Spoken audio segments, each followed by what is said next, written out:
चलिए बच्चा जल्दी से जुड़ जाइए आज के सेशन में। पहला क्वेश्चन देखते हैं बेटा, निम्नलिखित में से कौन से पौधों के बीज में दो बीज पत्र होते हैं। अच्छा क्वेश्चन है बच्चे। जितने भी कलमी पौधे होते हैं बेटा, एकदम ध्यान में रखिएगा, जितने भी कलमी पौधे होते हैं सब में द्विबीज पत्र होता है बच्चे। और द्विबीज पत्री को क्या बोलते हैं, तो मोनो डाइकोटाइलिडॉन्स बोलते हैं। यानी द्विबीज पत्री, ध्यान दीजिएगा, द्विबीज पत्री को हम क्या कहते हैं, द्विबीज पत्री को हम कहते हैं डाइकोटाइलिडॉन्स कहते हैं बच्चे, एकदम ध्यान में रखिएगा, डाइकोटाइलिडॉन्स कहा जाता है। और जितने भी आपको कलमी पौधे होते हैं सबको द्विबीज पत्री कहा जाता है। अब देखिए, आवृत बीजी उपसमूह, ध्यान दीजिएगा बच्चे, आवृत बीजी उपसमूह के पौधे में बीज फल के अंदर होते हैं। एकदम याद रखना है, बार बार क्वेश्चन पूछेगा कि आवृत बीजी और अनावृत बीजी। आवृत बीजी, जो भी आवृत बीजी होंगे बच्चे, आवृत बीजी होंगे, आवृत बीजी मतलब क्या हुआ, तो बच्चे ये हो जाएगा आपको एंजियोस्पर्म। इसमें क्या होता है, तो इसमें जो है आपको फल के अंदर बीज होते हैं, फल के अंदर बीज होगा, एकदम याद रखिएगा, फल के अंदर क्या होगा, बीज होगा। और एक होता है जिम्नोस्पर्म, क्या होता है, अनावृत बीजी। कौन सा बीजी होगा, अनावृत बीजी, एकदम ध्यान में रखिएगा, अनावृत बीजी। और इसमें क्या होता है, तो इसमें जो है इसको बोलते हैं जिम्नोस्पर्म, क्या बोलते हैं, जिम्नोस्पर्म कहा जाता है। और इसमें क्या होता है, तो बच्चे ध्यान में रखिएगा, इसमें ठीक है आपको नग्न बीजी होता है, नग्न बीजी, यानी बीज जो है वो क्या होगा, तो बिना आपको खोल के होगा, नग्न बीजी कहलाएगा। तो ये ध्यान में आपको रखनी चाहिए, बार बार इस तरह का प्रश्न आपसे पूछेगा। चलिए नेक्स्ट क्वेश्चन देखते हैं बेटा, क्या है आपका, यहाँ देखिए, सिल्वर क्लोराइड एक डार्क बोतल में संग्रहित की जाती है। बच्चे अच्छा प्रश्न है, आपको पता है सिल्वर क्लोराइड, जैसे ही सिल्वर क्लोराइड, इसका उपयोग हम लोग किस में करते हैं, तो जनरली धूप चश्मे में करते हैं, धूप चश्मा में करते हैं, ध्यान में रखिएगा, सन ग्लास में किया जाता है, धूप चश्मा में या सन ग्लास में उपयोग होता है, सन ग्लास में उपयोग होता है, एकदम याद रखना बेटा, सन ग्लास में उपयोग होता है। और ये भी ध्यान में रखिए क्या, कि AgCl पर जब प्रकाश पड़ता है, AgCl पर जब प्रकाश पड़ता है तो क्या होगा, प्रकाश पड़ता है, तो ये क्या होगा बेटा, तो प्रकाश पड़ता है, तो ये जो है आपको ब्लैक कलर हो जाएगा। कैसा कलर, ब्लैक कलर का हो जाता है, एकदम ध्यान में रखिएगा, ब्लैक कलर हो जाता है। तो यहाँ क्या होगा, हवा के संपर्क गलत बात है, ऑक्सीजन के साथ गलत बात है, सूर्य की रोशनी ठीक है से की प्रतिक्रिया से बचाने के लिए डी नंबर आपको आंसर होगा।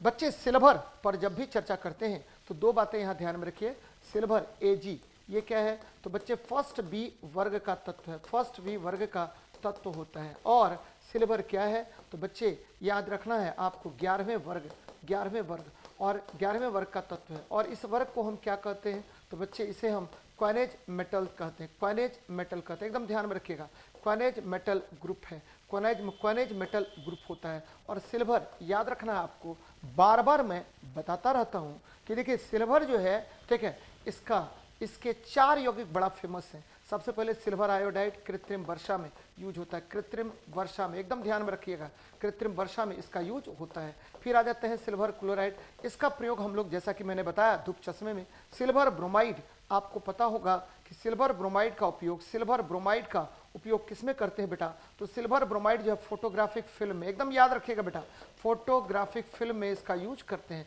फोटोग्राफिक फिल्म में इसका यूज होता है, किसका, सिल्वर ब्रोमाइड का। और एक और है सिल्वर नाइट्रेट, और इसका प्रयोग हम लोग करते हैं वोटिंग इंक में, किसमें करेंगे, वोटिंग इंक में किया जाता है। तो ये ध्यान में रखिएगा, सिल्वर आयोडाइड कृत्रिम वर्षा में, सिल्वर ब्रोमाइड फोटोग्राफिक फिल्म में, सिल्वर क्लोराइड आपको धूप चश्मे में, और सिल्वर आयोडाइड कृत्रिम वर्षा में, सिल्वर नाइट्रेट वोटिंग इंक में होता है। तो ये ध्यान में रखिएगा, बार बार आपसे क्वेश्चन पूछेगा। चलिए, निम्नलिखित में से कौन सा जानवर अपस्रब ध्वनि उत्पन्न नहीं करता है। बच्चे ये देखिए, अपस्रब का मतलब क्या होता है, इंफ्रासोनिक्स। बच्चे 20 हर्ज से कम आवृत्ति वाली ध्वनि, कम आवृत्ति वाली ध्वनि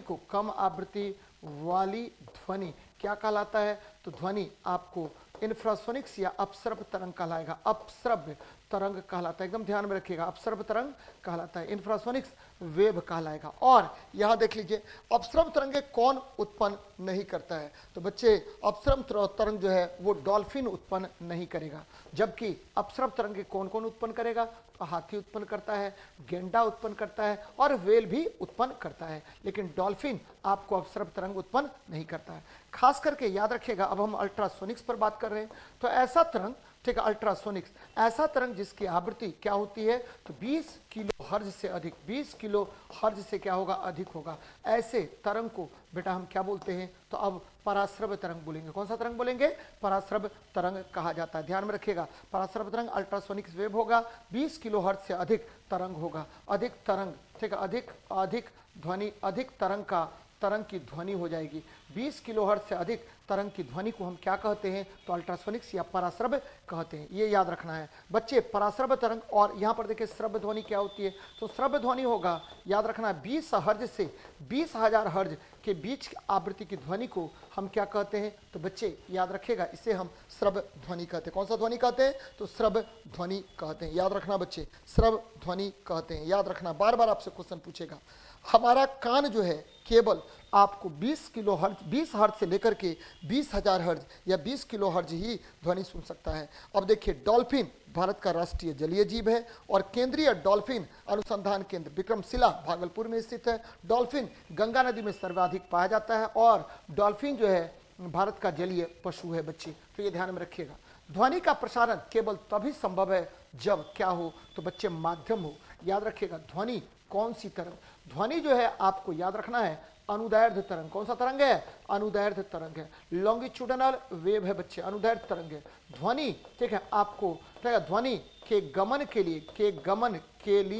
गमन के लिए माध्यम आवश्यक होता है। के लिए क्या आवश्यक है, तो माध्यम आवश्यक है, माध्यम आवश्यक है, एकदम याद रखिएगा, माध्यम आवश्यक होता है, एकदम याद रखना बच्चे। और ध्वनि जो है याद रखना है, ध्वनि संपीड़न और विरलन के रूप में गमन करता है। संपीड़न और किसके रूप में गमन करेगा, तो विरलन के रूप में गमन करता है। यानी जब भी ध्वनि आपको किसी माध्यम से गमन करेगा तो किसके रूप में, संपीड़न और विरलन के रूप में गमन करता है। एकदम याद रखिए, विरलन के रूप में गमन करता है। तो ध्वनि कैसे गमन करेगा, संपीड़न और विरलन के रूप में गमन करता है। ध्वनि की चाल जो होती है, ध्वनि की चाल याद रखिए, ध्वनि की चाल क्या होगी, तो ध्वनि की चाल Vs बराबर होता है क्या, तो बच्चे एकदम ध्यान में रखिएगा, Vs बराबर होता है रूट अंडर गामा पी बटा रो होता है। एकदम याद रखिएगा, ध्वनि की चाल किस पर निर्भर करता है, तो ध्वनि की चाल सबसे पहले निर्भर करेगा तापमान पर, एकदम ध्यान में रखिएगा। दूसरा निर्भर करेगा किस पर, तो माध्यम पर, आपको तापमान पर निर्भर करेगा। दूसरा निर्भर करेगा आर्द्रता पर। याद रखिए बेटा, अगर तापमान बढ़ेगा तो ध्वनि की चाल बढ़ जाएगी, आर्द्रता बढ़ेगा तो ध्वनि की चाल क्या होगी, बढ़ जाएगी। तो ये सब बातें आपको याद रखनी पड़ेगी, तभी जाकर के आपका काम चलेगा। यहां देख लेते हैं नेक्स्ट क्वेश्चन, निम्नलिखित में से कौन सा ऑक्सीजन युक्त और ऑक्सीजन रहित रक्त के मिश्रण के प्रवाह को सहन कर सकता है, तो बच्चे एकदम याद रखना, बार बार आपसे इस तरह का प्रश्न पूछेगा।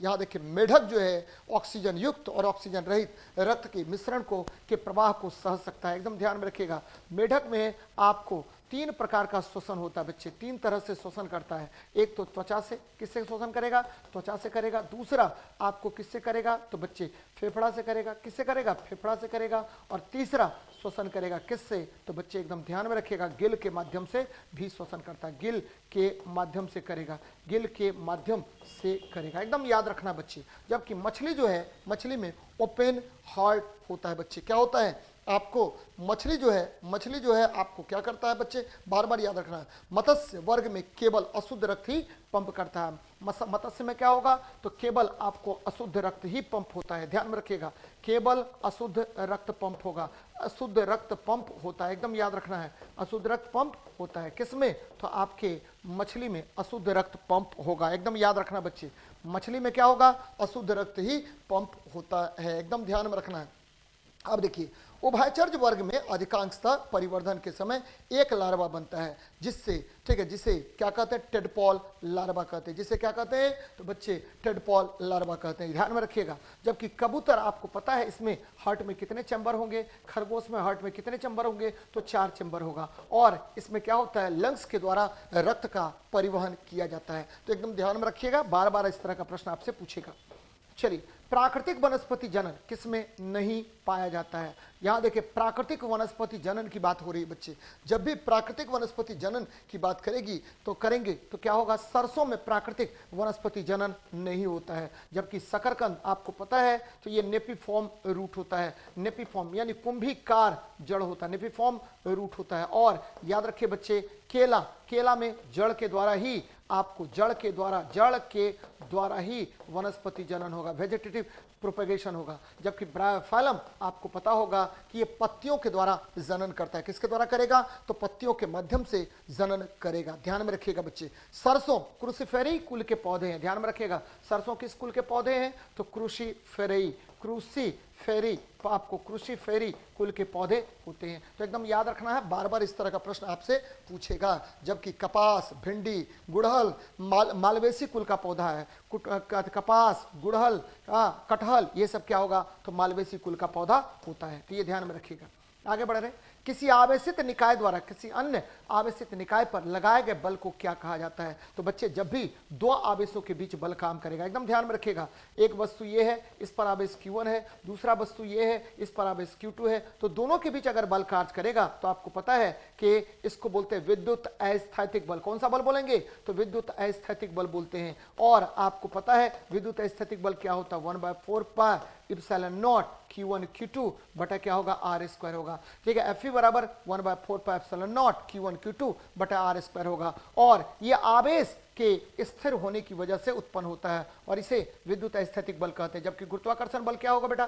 तो गुरुत्वाकर्षण बल आपको पता है, इसको न्यूटन ने बताया था। जबकि विद्युत अस्थैतिक बल के बारे में बताया था किसने? कुलॉम्ब ने बताया था। किसने बताया था? कुलॉम्ब ने इसके बारे में बताया था। ध्यान में रखिएगा। और यहां देखिए, गुरुत्वाकर्षण बल क्या होता है? Fg बराबर G m1 m2 बटा क्या होगा? R² होगा। Fg बराबर G m1 m2 बटा R²। गुरुत्वाकर्षण बल प्रकृति का सबसे कमजोर बल है। जबकि घर्षण बल क्या होता है बेटा? घर्षण बल होता है, ध्यान में रखिएगा, अगर आपको क्या होगा? किसी सतह पर कोई वस्तु गमन करती है तो दो सतहों के संपर्क तल पर एक बल कार्य करता है जिसको हम घर्षण बल कहते हैं। कौन सा बल कहते हैं? तो घर्षण बल कहते हैं। और अभिकेंद्रीय बल क्या होता है? तो वृत्त के केंद्र की ओर लगने वाले बल को अभिकेंद्रीय बल कहा जाता है। और अभिकेंद्रीय बल mv² बटा क्या होता है? R होता है। अभिकेंद्रीय बल Fc बराबर क्या होगा? mv² R होगा। बार बार ये क्वेश्चन पूछेगा कि कौन सा बल जो है वृत्त के केंद्र की ओर आरोपित होता है? तो अभिकेंद्रीय बल आरोपित होता है। तो बच्चे यहां से क्या क्या सीखे, जरा ध्यान दीजिएगा।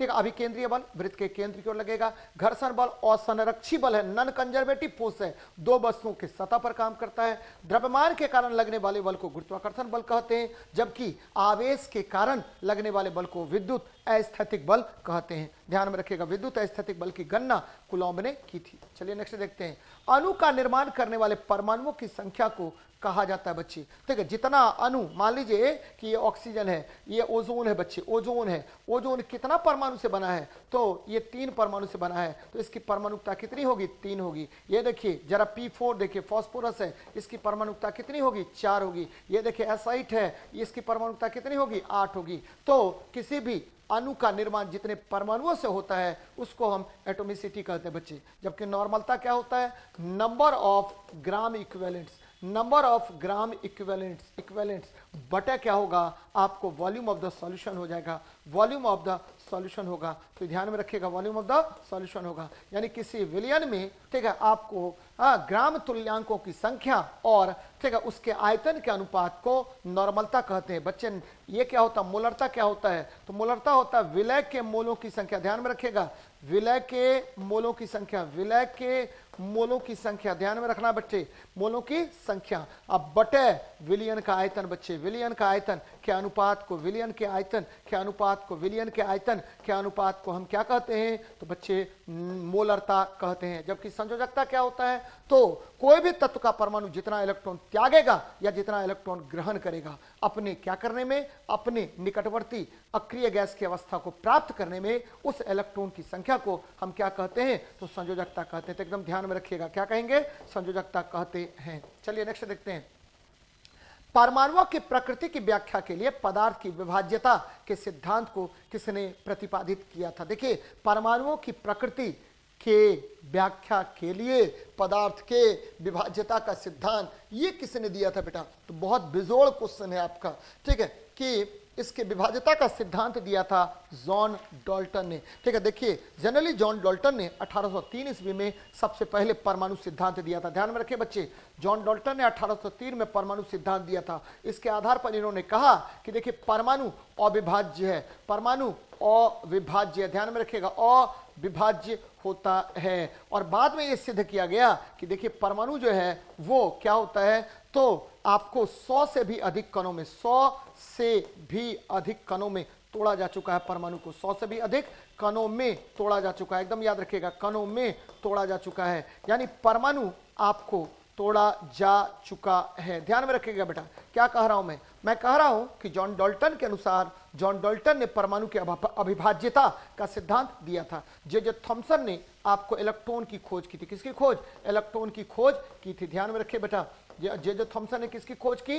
इलेक्ट्रॉन की खोज की थी। और एक और चीज देखिए यहां पर, लेबोजियर ने द्रव्यमान संरक्षण का सिद्धांत दिया। द्रव्यमान संरक्षण का सिद्धांत दिया किसने? लेबोजियर ने दिया था। द्रव्यमान संरक्षण का सिद्धांत दिया था किसने दिया था बेटा? तो लेबोजियर ने दिया था। और डेमोक्रिटस ने क्या किया था? तो इन्होंने अणु के बारे में सर्वप्रथम बताया, अणु के बारे में सर्वप्रथम बताया था, अणु के बारे में सर्वप्रथम बताया था। तो एक तरफ से ध्यान में रखिएगा, सर्वप्रथम बताया। सबसे पहले देखिए क्या कहा मैंने कहा लेबोजियर ने द्रव्यमान संरक्षण का सिद्धांत दिया, जॉन डाल्टन ने परमाणु अविभाज्य है इसके बारे में सबसे पहले बताया। इलेक्ट्रॉन की खोज जे थॉमसन ने किया, और आपको जॉन डाल्टन ने 1803 में परमाणु विभाज्यता का सिद्धांत दिया था। लेकिन वर्तमान में परमाणु को 100 से भी अधिक कणों में तोड़ा जा चुका है। बच्चे परमाणु के दो मुख्य कण होते हैं। पहला जो होता है उसको क्या बोलते हैं? तो बच्चे मूल कण बोलते हैं। इलेक्ट्रॉन, प्रोटॉन और न्यूट्रॉन क्या होता है? मूल कण होता है। जबकि आपको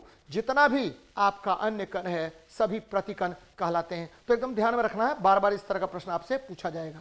चलिए नेक्स्ट देखते हैं, परमाणु आकार किसके द्वारा निर्धारित किया जाता है? परमाणु का आकार परमाणु की त्रिज्या के द्वारा निर्धारित किया जाता है। परमाणु का आकार परमाणु की त्रिज्या द्वारा निर्धारित किया जाता है। ध्यान में रखिएगा, परमाणु की त्रिज्या क्या होती है बच्चे? परमाणु की त्रिज्या R बराबर होता है R0 इंटू A⁻⁴। यहां देखिए क्या है, R0 का वैल्यू होता है, ठीक है, आपको 1 to 1.5 एंगस्ट्रम कर दीजिए, इंटू ए का वैल्यू, ये नाभिक की त्रिज्या बच्चे, इसको फर्मी कर दीजिए। और ये क्या होगा? तो ए का वैल्यू है, ये द्रव्यमान संख्या है, द्रव्यमान संख्या है। तो द्रव्यमान संख्या का 1/3, द्रव्यमान संख्या का क्या होगा?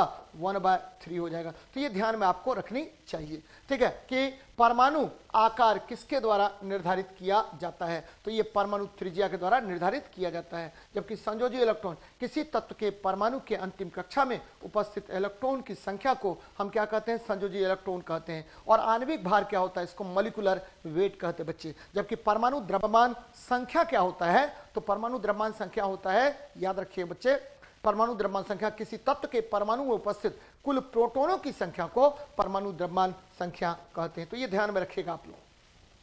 चलिए, दाब की एसआई इकाई क्या है? तो दाब की एसआई इकाई पास्कल होती है। जबकि आपको शक्ति का एसआई इकाई क्या होगा बच्चे? शक्ति का एसआई इकाई वॉट होता है, वॉट होता है। और ये होता क्या है? जूल पर सेकेंड। जबकि पास्कल क्या होगा? तो न्यूटन पर मीटर स्क्वायर को हम पास्कल कहते हैं। न्यूटन क्या है? तो बल का एसआई मात्रक है, बल का एसआई मात्रक है। ध्यान में रखिएगा, बल का एसआई मात्रक क्या होगा? न्यूटन होगा, एसआई मात्रक होता है। और जूल किसका मात्रक होता है? तो याद रखना है, जूल जो है यह ऊर्जा, कार्य, उष्मा का मात्रक होता है। ऊर्जा, कार्य और उष्मा का मात्रक क्या होता है? तो बच्चे जूल होता है। तो ये ध्यान में रखिएगा, बार बार आपसे क्वेश्चन पूछेगा। चलिए नेक्स्ट देखते हैं, निम्नलिखित में से कौन से युग्म की इकाइयां समान होती है? तो कार्य और ऊर्जा की इकाई समान है, क्योंकि कार्य का इकाई जूल और ऊर्जा की भी इकाई जूल। जबकि शक्ति की इकाई जूल पर सेकेंड, इसको हम क्या कहते हैं? वॉट कहते हैं। जबकि दाब की इकाई क्या होती है? तो न्यूटन पर मीटर स्क्वायर होता है, और इसे हम पास्कल कहते हैं। क्या कहते हैं? पास्कल कहते हैं, ठीक है। बल की इकाई क्या होती है? तो न्यूटन होता है। और न्यूटन क्या होगा? तो बच्चे न्यूटन होगा केजी मीटर पर सेकेंड स्क्वायर। जबकि यहां देखिए कार्य और बल, तो मैंने बार बार आपको बताया, इसीलिए कार्य और ऊर्जा का मात्रक क्या होगा? बराबर होगा। तो ये ध्यान में रखिएगा। नेक्स्ट देखते हैं, गन्ने की फसलें डैश प्रकार की फसलों के उदाहरण हैं बच्चे। तो गन्ने में होता क्या है, गन्ने की फसलें याद रखिए पेड़ी प्रकार की फसलें फसलों के उदाहरण है। गन्ना का जन्मभूमि भारत को माना जाता है, ध्यान में रखिएगा। गन्ना की ठीक है जन्मभूमि कहां पर मानी जाती है, तो भारत में मानी जाती है। पेड़ी, पेड़ी मतलब क्या होता है, ये देखिए एक लाइन में हम लोग क्या करते हैं, गन्ना के पौधों को लगा देते हैं, गन्ना के पौधों को लगा देते हैं। इस प्रकार की संरचना को हम क्या बोलते हैं, पेड़ी प्रकार का बोला जाता है। जबकि बच्चे मिश्रित प्रकार का क्या होता है, यदि आप क्या कीजिए, गेहूं में सरसों, गेहूं प्लस सरसों को एक साथ बोइए तो इस खेती को हम क्या कहते हैं धान और मूंग को एक साथ बोइए तो इस खेती को क्या कहते हैं, तो मिश्रित खेती कहा जाता है। जबकि झूम खेती होता है आपको पहाड़ी क्षेत्रों में किया जाता है, जहां पर पहाड़ को देखिएगा, मैदान को काट करके या ठीक है आपको पेड़ों को काट करके वहां पर जला दिया जाता है, ठीक है, पेड़ों को जला दिया जाता है या भूमि को जला दिया जाता है, फिर जाकर के उस राख पर खेती की जाती है। ध्यान में रखिए बच्चे, मैं 2-3 बातें आपको बता रहा हूं। झूम की खेती को मलेशिया में लदांग, श्रीलंका में चेना और मैक्सिको में मिलेपा और वेनेजुएला में कोनुको कहा जाता है। वेनेजुएला में कोनुको कहा जाता है, तो ये ध्यान में रखिएगा। मलेशिया में लदांग कहते बच्चे। प्रजनन को कितनी अधिकतम श्रेणियों में बांटा जाता है, बहुत अच्छा प्रश्न है बच्चे। प्रजनन अधिकतम 2 श्रेणियों में बांटा जाता है, ध्यान में रखिएगा। प्रजनन कितने प्रकार के, तो या तो प्रजनन होगा क्या, लैंगिक होगा, लिंग के माध्यम से लैंगिक हो गया बच्चे। ठीक है, 2 मेल और फीमेल आपस में जुड़ेंगे, लैंगिक होगा। और एक होता अलैंगिक बच्चे, अलैंगिक होता है, याद रखिएगा। आपको बहुत सारे जीवों में अलैंगिक यानी एसेक्सुअल रिप्रोडक्शन होता है। जैसे एग्जाम्पल आपको ध्यान में रखना है, कौन कौन, तो बच्चे याद रखिएगा। ठीक है, आपका ये ध्यान में रखिए, अमीवा, क्या जी, अमीवा में कैसा होगा, ठीक है, तो बच्चे ये होगा एसेक्सुअल रिप्रोडक्शन। एस्पायरोगायरा इसमें क्या होगा, तो आपको एसेक्सुअल रिप्रोडक्शन होगा। जैसे ईस्ट इसमें क्या होगा, तो एसेक्सुअल रिप्रोडक्शन होगा। तो रिप्रोडक्शन कितने प्रकार के, 2 प्रकार के। मानव में कैसा रिप्रोडक्शन होगा, तो मानव में लैंगिक जनन होगा, मानव में लैंगिक जनन होता है, तो ये ध्यान में रखनी चाहिए। नेक्स्ट देखते हैं, प्रकाश संश्लेषण के दौरान पौधे डैश ऊर्जा का उपयोग करते हैं, बहुत अच्छा क्वेश्चन है बच्चे। तो जनरली क्या होता है, प्रकाश संश्लेषण बहुत इंपॉर्टेंट है और आपको ध्यान में रखना है इसको, प्रकाश संश्लेषण। तो ध्यान दीजिए बच्चे, प्रकाश संश्लेषण होता क्या है, तो प्रकाश संश्लेषण है आपको 6CO2 प्लस क्या कर दीजिए 12H2, 6CO2 प्लस 12H2 और ये बन गया C6H12O6, ग्लूकोज बन गया, प्लस आपको 6O2 प्लस आपको 6H2 बाहर निकल गया बेटा। तो ये देखिए यहाँ पर प्रकाश तो चाहिए, सूर्य प्रकाश चाहिए और यहाँ पर क्लोरोफिल भी चाहिए होगा, तो बच्चे सौर ऊर्जा की उपस्थिति में प्रकाश संश्लेषण के दौरान पौधे सौर ऊर्जा का उपयोग करके ग्लूकोज का निर्माण करते हैं, एकदम ध्यान में रखिएगा। ठीक है, पौधे आपको क्या मैं कह रहा हूं, पौधे सौर ऊर्जा का उपयोग कर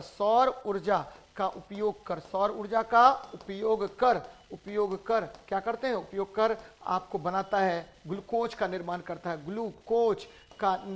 एकदम ध्यान में रखिएगा, ग्लूकोज का निर्माण करता है, एकदम याद रखिएगा बेटा मेरे, ग्लूकोज का निर्माण करता है। चलिए बहुत अच्छी बात है, कौन सा ऊर्जा का यूज करेगा, सौर ऊर्जा। और पौधे 1% ही सौर ऊर्जा का उपयोग कर पाता है बच्चे, कितने प्रतिशत, तो 1% सौर ऊर्जा का उपयोग कर पाएगा, ध्यान में रखना है इसको। आगे बढ़ रहे हैं, यहां देखिए नेक्स्ट क्वेश्चन, निम्नलिखित में से क्या गुरुत्व के कारण त्वरण के मान को प्रभावित करता है बच्चे। तो गुरुत्व के कारण त्वरण के मान को कौन प्रभावित करेगा, तो यहां देखिए गहराई प्रभावित करता है, ठीक है, ऊंचाई प्रभावित करता है, पृथ्वी का आकार भी प्रभावित करता है। ध्यान दीजिए बच्चे, जरा इस क्वेश्चन पर बहुत अच्छे से ध्यान दीजिए। गुरुत्वीय त्वरण क्या होता है, गुरुत्वीय त्वरण क्या होता है, तो गुरुत्वीय त्वरण G बराबर होता है Gm/r², Gm बटा क्या होगा, r² होगा। और गुरुत्वीय त्वरण प्रभावित होता है, किससे प्रभावित होगा, किससे प्रभावित होगा, सबसे पहले प्रभावित होगा पृथ्वी, ठीक है, पृथ्वी से ऊपर जाने पर, ध्यान दीजिएगा, ऊपर जाने पर गुरुत्वीय त्वरण का मान क्या होगा, G का मान घटता है। फिर देखिए दूसरा, आपको पता है कि पृथ्वी की गहराई में जाने पर, पृथ्वी से गहराई में जाने पर क्या होगा, तो यहां भी आपको गुरुत्वीय त्वरण का मान क्या होगा, घटता है, एकदम ध्यान में रखना है। तीसरा देखिए, तीसरा देखिए पृथ्वी का आकार, ये देखिए ये पृथ्वी है, पृथ्वी का आकार। बच्चे पृथ्वी के आकार के कारण भी गुरुत्वीय त्वरण प्रभावित होता है। ये देखिए ये विषुवत रेखा है, कौन सा रेखा है? विषुवत रेखा है। और यहाँ पर देखिए विषुवत रेखा हो गया और यहाँ पर देखिए ध्रुव हो गया। क्या हो गया? ध्रुव। तो बच्चे आपको पता होनी चाहिए कि विषुवत रेखा से ध्रुव की तरफ जाएंगे तो जी का मान बढ़ेगा, ध्रुव से विषुवत रेखा की तरफ आएंगे तो जी का मान घटेगा। आपको द्रव्यमान से, वस्तु के द्रव्यमान से गुरुत्वीय त्वरण अप्रभावित रहता है। बच्चे आप पूछ सकते हैं कि सर यहाँ जो द्रव्यमान है ये द्रव्यमान क्या है? तो ये जो है केंद्रीय वस्तु का द्रव्यमान है, केंद्रीय वस्तु का द्रव्यमान है। एकदम ध्यान में रखिएगा, केंद्रीय वस्तु जैसे पृथ्वी केंद्रीय वस्तु का द्रव्यमान है, एकदम याद रखना है बेटा, केंद्रीय वस्तु का द्रव्यमान है ये। कौन? तो आपको कैपिटल एम जो है केंद्रीय वस्तु का द्रव्यमान होता है। तो याद रखना है इसको, बार बार आपसे क्वेश्चन पूछेगा। चलिए नेक्स्ट देखते हैं। वायर वाउंड वेरिएबल रेसिस्टेंस, ठीक है, वायर वाउंड वेरिएबल रेसिस्टेंस को किस नाम से और जाना जाता है? तो बच्चे वायर वाउंड वेरिएबल रेसिस्टेंस को हम रिहोस्टेट कहते हैं। क्या कहते हैं? रिहोस्टेट कहते हैं। एकदम ध्यान में रखिएगा, रिहोस्टेट कहा जाता है। और बच्चे ये देखिए ये आपका प्रतिरोधक है, तो यहाँ पर क्या होगा? यहाँ पर क्या होगा? ये आपका प्रतिरोधक है तो क्या हो जाएगा? तो बच्चे एकदम याद रखिएगा, ये देखिए वेरिएबल रेसिस्टेंस हो गया, इस बीच से मैंने तीर मार दिया, वेरिएबल रेसिस्टेंस हो गया। प्रतिरोधक क्या है? रेसिस्टेंस क्या है? तो विद्युत धारा के मार्ग में अवरोध है। याद रखिएगा बच्चे, विद्युत धारा के मार्ग में अवरोध, के मार्ग में अवरोध को हम क्या कहते हैं? तो मार्ग में अवरोध को हम प्रतिरोध कहते हैं, अवरोध को प्रतिरोध कहते हैं। और प्रतिरोध कितने कारक पर निर्भर करेगा? तो प्रतिरोध निर्भर करेगा, ध्यान में रखिएगा, प्रतिरोध निर्भर करेगा सबसे पहले लंबाई पर, लेंथ पर, दूसरा निर्भर करेगा एरिया पर, तीसरा निर्भर करेगा तापमान पर, टेम्परेचर पर निर्भर करेगा। एकदम ध्यान में रखना है, लंबाई, एरिया और temperature. Resistance directly proportional to length of the conductor wire होगा, रेसिस्टेंस इनवर्सली प्रोपोर्शनल टू 1/एरिया होगा, ये ध्यान में रखना है। और रेसिस्टेंस टेम्परेचर का भी प्रोपोर्शनल होगा। चालक तार का प्रतिरोध तापमान के बढ़ने पर क्या होगा? बढ़ जाता है, और अर्धचालक का प्रतिरोध तापमान के बढ़ने पर घट जाता है। एकदम ध्यान में रखिएगा, अर्धचालक का प्रतिरोध तापमान के बढ़ने पर क्या होगा? घट जाएगा। तो ये सब बातें याद रखनी चाहिए। डैश सबसे अधिक तन्य धातु होता है, तो आपको पता होनी चाहिए बच्चे, सोना सबसे अधिक तन्य धातु है। सोना मतलब Au, Au मतलब ऑरम, ऑरम का परमाणु संख्या 79 होता है, ऑरम की परमाणु संख्या 79 होता है। टंगस्टन आपको ये भी तन्य और ठीक है, आपको बहुत अधिक तन्य और कठोर धातु है। सबसे अधिक तन्य और कठोर धातु कौन है? बार बार क्वेश्चन पूछेगा तो टंगस्टन है। एकदम ध्यान में रखिएगा, मैंने क्या कहा? ठीक है, तन्य और आघातवर्ध। तन्य धातु याद रखिए बच्चे, सर्वाधिक मैं बोल रहा हूं, सर्वाधिक तन्य धातु, एकदम ध्यान में रखना है।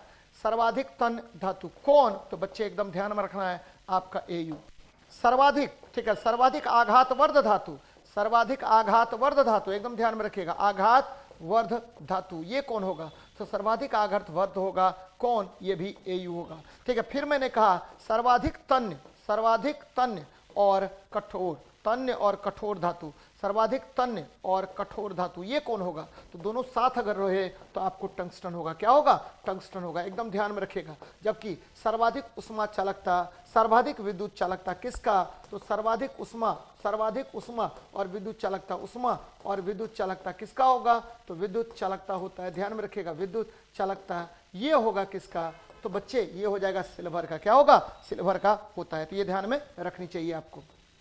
चलिए आगे देखते हैं। डैश के श्वसन के दौरान ऊर्जा प्राप्त होती है। बच्चे आपको पता है ग्लूकोज के जलने से श्वसन क्या है? तो श्वसन आपकी दहन प्रक्रिया है, श्वसन दहन प्रक्रिया है, दहन प्रक्रिया, एकदम ध्यान में रखिएगा। श्वसन कौन सी प्रक्रिया? तो दहन प्रक्रिया है। इसमें क्या होगा? श्वसन में ग्लूकोज का दहन होता है, ग्लूकोज का दहन होता है। एकदम याद रखिए, ग्लूकोज का क्या होगा?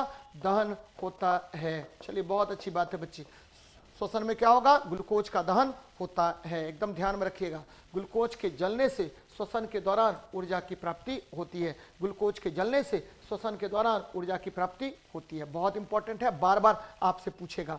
श्वसन कहां पर होता है बच्चे? तो माइटोकॉन्ड्रिया में। कहां पर होगा? माइटोकॉन्ड्रिया। याद रखिए, जब हम ऑक्सीजन से अंदर ग्रहण की जाती है तो आपको पता है साइटोप्लाज्म में पायरुविक एसिड टूटेगा और पायरुविक एसिड प्रवेश करता है किसमें? माइटोकॉन्ड्रिया में पायरुविक एसिड प्रवेश करेगा। और ये पायरुविक एसिड जो है आपको क्या होगा? तो बच्चे पायरुविक एसिड माइटोकॉन्ड्रिया में प्रवेश करके ये क्या करेगा? तो आपको क्रेब्स चक्र के दौरान, आपका क्रेब्स साइकिल के दौरान ये क्या करेगा? क्रेब साइकिल के दौरान यह 38 एटीपी ऊर्जा उत्पन्न करता है। कितना? तो 38 एटीपी ऊर्जा उत्पन्न करेगा। तो ये ध्यान में आपको रखनी चाहिए, बार बार आपसे ये प्रश्न पूछेगा। चलिए नेक्स्ट देखते हैं, एक इलेक्ट्रॉन पर कितना विद्युत आवेश होता है। बहुत अच्छी बात है बच्चे।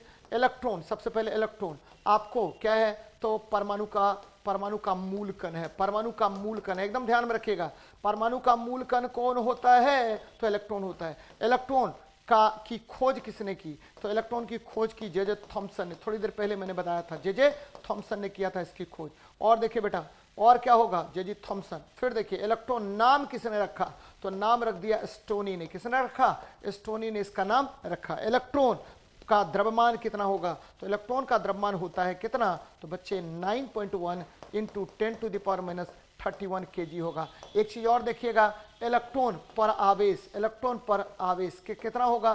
तो आपको -1.6 इंटू 10⁻19 कूलम होता है। तो देख लीजिए, ठीक है, आपका 1.6 इंटू 10⁻19 कूलम। तो आंसर हो जाएगा सी नंबर। किसी वस्तु पर कुल आवेश कितना होगा? तो किसी वस्तु पर कुल आवेश प्लस माइनस एन ही होता है, जहां एन नंबर ऑफ इलेक्ट्रॉन्स है, जहां एन नंबर ऑफ इलेक्ट्रॉन्स है। तो ये ध्यान में रखनी चाहिए आप लोगों को। चलिए देखते हैं नेक्स्ट क्वेश्चन। एक गतिमान वस्तु में स्थित ऊर्जा को क्या कहा जाता है? एक गतिमान वस्तु में स्थित ऊर्जा को हम गतिज ऊर्जा कहते हैं। गतिज ऊर्जा का फॉर्मूला क्या होता है बेटा? जल्दी से बता दीजिए। हाफ mv², जबकि स्थितिज ऊर्जा का फॉर्मूला mgh होगा। और आपको पता है कि प्रकाशीय ऊर्जा को फोटोन ऊर्जा भी कहते हैं। और फोटोन ऊर्जा का फॉर्मूला कितना होता है बच्चे? फोटोन ऊर्जा का फॉर्मूला हो गया क्या? तो h न्यू होता है, जहां h प्लांक्स कांस्टेंट है, प्लांक नियतांक है। और न्यू जो है वो क्या होगा बेटा? तो न्यू जो है ये आवृत्ति है। न्यू क्या है? आवृत्ति होता है। और ध्यान में रखिएगा, न्यू बराबर 1/आवर्तकाल होता है। और ये क्या होगा? पर सेकेंड हो जाएगा, या इसी को बोलते हैं हर्ज। बच्चे क्या बोलते हैं? हर्ज बोलते हैं। तो ये ध्यान में रखिएगा। जबकि आपको ताप के कारण ऊर्जा को तापीय ऊर्जा कहा जाता है। तो ये सब बार बार आपसे पूछेगा, आपको ध्यान में रखना है। नेक्स्ट देखिए, डैश एल्काइन का सामान्य सूत्र है। बच्चे मैंने कई बार बताया है कि देखिए आपको CnH2n+2 ये एल्केन का सूत्र है। ये क्या है? एल्केन है। जैसे हाइड्रोकार्बन, जैसे इथेन, मीथेन, प्रोपेन, ब्यूटेन, ये सब होगा। CnH2n ये क्या हो गया? तो बच्चे ये एल्कीन का सूत्र हो गया, एल्कीन का। और CnH2n-2 ये आपका एल्काइन का सूत्र होता है। एकदम ध्यान में रखिएगा, एल्काइन का सूत्र होता है। तो एल्काइन पूछ रहा है तो CnH2n-2 आपको एल्काइन का सूत्र होगा। ये ध्यान में रखिएगा। नेक्स्ट देखिए, ऐसा तत्व जिसके रासायनिक गुण समान तथा भौतिक गुण भिन्न हो तो क्या कहेंगे? बच्चे ऐसा तत्व जिसका रासायनिक गुण समान होगा, भौतिक गुण भिन्न होगा, उसको समस्थानिक कहेंगे। जरा देखिए, मैंने समस्थानिक में कई बार आपको बताया है बच्चे। समस्थानिक जो है, ठीक है, वो उसको उस पर अगर बात कर लेते हैं तो देखिए आपको सबसे पहले समान आपको देखना पड़ेगा। कौन कौन समान? तो बच्चे मैंने बताया है कि देखिए परमाणु संख्या आपका समान होगा, ठीक है, तत्व आपका समान होगा। फिर क्या होगा? तत्व समान होगा। समान क्या होगा? परमाणु संख्या, तत्व होगा। फिर क्या होगा? तो बच्चे इसका रासायनिक गुण समान होगा, रासायनिक गुण आपका समान होगा। फिर क्या समान होगा? तो बच्चे ध्यान में रखिएगा, परमाणु संख्या, तत्व, रासायनिक गुण, ठीक है। फिर क्या समान होगा? तो आपको समान हो जाएगा, ध्यान में रखिएगा, इलेक्ट्रॉन और प्रोटॉन की संख्या। अब देखिए भिन्न क्या होगा? भिन्न होगा सबसे पहले द्रव्यमान संख्या। भिन्न क्या होगा? द्रव्यमान संख्या होगा। फिर भिन्न क्या होगा? न्यूट्रॉन की संख्या भिन्न होगा। फिर क्या भिन्न होगा? तो बच्चे भौतिक गुण भिन्न होगा। तो एकदम ध्यान में रखिएगा, परमाणु द्रव्यमान संख्या, न्यूट्रॉन की संख्या और भौतिक गुण, ये तीनों आपका भिन्न होता है। परमाणु क्रमांक क्या होता है? तो परमाणु क्रमांक होता है तत्व के परमाणु में उपस्थित कुल प्रोटॉन की संख्या, तत्व के परमाणु में उपस्थित कुल प्रोटॉनों की संख्या, कुल प्रोटॉनों की संख्या। एकदम ध्यान में रखें बच्चे, कुल प्रोटॉनों की संख्या को हम क्या कहते हैं? तो परमाणु क्रमांक कहते हैं। जबकि द्रव्यमान संख्या किसी तत्व के परमाणु पर स्थित कुल न्यूट्रॉन और प्रोटॉन की संख्या को हम क्या कहते हैं? तो परमाणु द्रव्यमान संख्या कहते हैं। तो एकदम ध्यान में रखिएगा, बार बार इस तरह का प्रश्न आपसे पूछेगा। चलिए ये देखिए, ये लास्ट हो गया बच्चे। चलिए मिलते हैं नेक्स्ट, ठीक है, 19 नंबर सेट में। जय हिंद, जय भारत।